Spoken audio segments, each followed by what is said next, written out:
આખો દી મારા છોકરા હાટું થઈને હું ઘર કામ કરું છું લોકોના ઘરમાં. આખો દી સંડાસ બાથરૂમ વાસણ કચરા પોતા આખો દીની જામ ને છેક 5 વાગે ઘરે આવું છું, સવારની 8 વાગેની જાઉં છું. તો પછી બેન બીજા લગ્ન તમે નહીં કર્યા?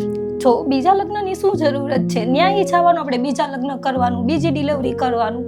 આની કરતા એક છોકરો લઈને જીવે ને, કાલ ઉઠીને મોટો થઈ ગયો એ આપણને ખવડાવશે. બેન શું નામ છે તમારું? મારું નામ શિવાની છે, શિવાની બેન મિતેશગીરી ગોસ્વામી. મને 7 વર્ષનો છોકરો છે અને મારો છોકરાને મેં સ્કૂલે ભણવા મૂક્યો છે.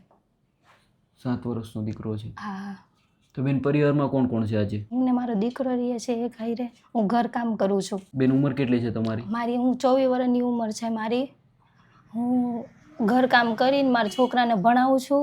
2 ટકનું અનાજ મળે ને છે ને, ઘર કામ કરવા જાઉં ત્યાંથી થોડાક ચોખા મળે, દાળ મળે, એને હું રાંધીને મારા છોકરાને ખવડાવું છું. ત્યાંથી થોડું થોડું આપે ત્યાંથી ખવડાવું.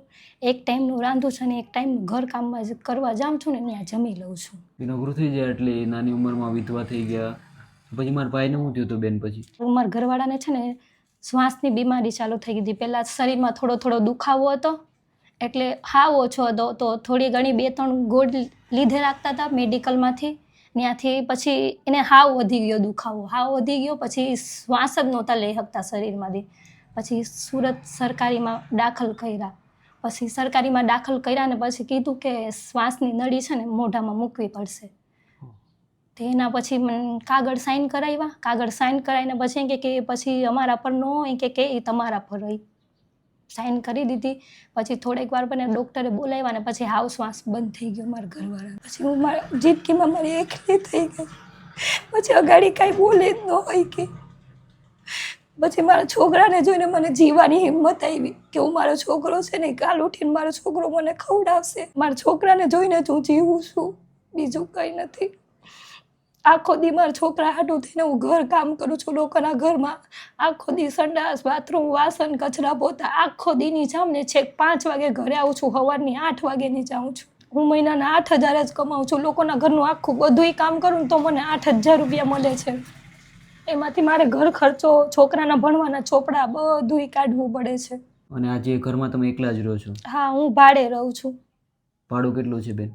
હું છે ને 1,000 રૂપિયા મહિનાના ભરું છું, પણ અગાવી છે ને ડિપોઝિટ માંગે છે ને એટલે 2,000 રૂપિયા ભાડું ભરું છું. મહિનો થાય ને એટલે તરત 10 તારીખે એટલે ભાડું દઈ દઉં છું. એ ડિપોઝિટ કેટલી માંગે છે? 1,000. 1,000 રૂપિયા માંગે? હા, એટલે અગાઉ છે ને અગાઉ પૈસા બી 1,000 આપી દેવાના આપણે. એ તમે આપી નથી શકતા? હું આપી દઉં છું પણ કોઈક વાર મોડું વહેલું થઈ જાય ને એટલે સામેથી ફોન આવે છે. બીજી શું તકલીફ પડે આજે? બીજી કાંઈ તકલીફ નથી, ખાલી ખાવાની જ તકલીફ પડે છે. થોડું લાવવું હોય ને એટલે ઘર કામ કરું, ત્યાંથી થોડુંક માંગી લઉં, ત્યાંથી લઈ આવું છું. સામેથી માંગી લઉં, થોડુંક ચોખા દાળ તેલ બધું માંગી લઉં એટલે લઈ આવું છું ત્યાંથી. જ્યાં કામ કરવા જાઓ ત્યાંથી તમે બેન માંગી લો છો ખાવાનું? હા, થોડું માંગી લઉં. એક ટાઈમનું ખાલી અહીંયા ખાવાનું રાંધું છું ઘરે, ને છોકરાને થોડુંક સૂકો નાસ્તો હોય ને એ ભરી દઉં છું લંચમાં, ને હું ઘર કામ કરવા જાઉં છું ને ત્યાં ખાઈ લઉં છું એકટાણું. તમારા મમ્મી પપ્પા કોઈ સપોર્ટ નથી કરતા બેન આજે? મારે મમ્મી છે, પપ્પા નથી.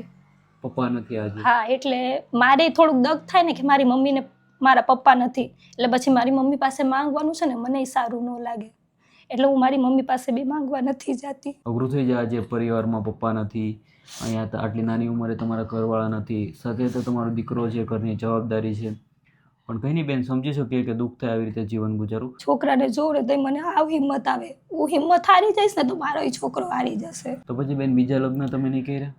જો બીજા લગ્નની શું જરૂરત છે? ન્યાય જવાનું, આપણે બીજા લગ્ન કરવાનું, બીજી ડિલિવરી કરવાનું. આની કરતાં એક છોકરો લઈને જીવે ને કાલ ઉઠીને મોટો થઈ ગયો એ આપણને ખવડાવશે. આપણે સંસ્કાર હારા દઈએ ને છોકરાને છોકરો ખવડાવે આપણું, ને સંસ્કાર હારા ન હોય ને એટલે છોકરા પછી હાવ હાથમાંથી વહી જાય. ના, સાચી વાત છે બેન.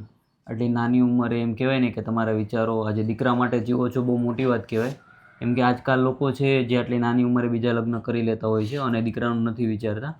પણ કંઈ નહીં, તમારા બહુ સારા વિચારો છે અને જે પણ તકલીફ છે આપણે લોકોને અપીલ કરશું કે તમારો જે પણ પ્રોબ્લેમ છે, ખાસ કરીને લાઇટ બિલ ભાડા ભરવામાં તકલીફ પડતી હોય, સાથે રાશનમાં તકલીફ પડતી હોય, તેમાં જે પણ આપણે લોકોને અપીલ કરશું જેમના તે સપોર્ટ કરશો બેન. આ દોસ્તો જોઈ શકો છો કે બેન છે કે અહીંયા આ ગાડલું છે અને અહીંયા નીચે એમ કહી શકાય ને કે નીચે ઢાળીને જ હોઈ જાય, કેમ કે એમની પાસે એટલા રૂપિયા નથી કે ગાડલું અને ખાટલો લઈ શકે અને પોતાના દીકરાને એમ કહી શકાય ને ખાટલા ઉપર સુવડાવી શકે.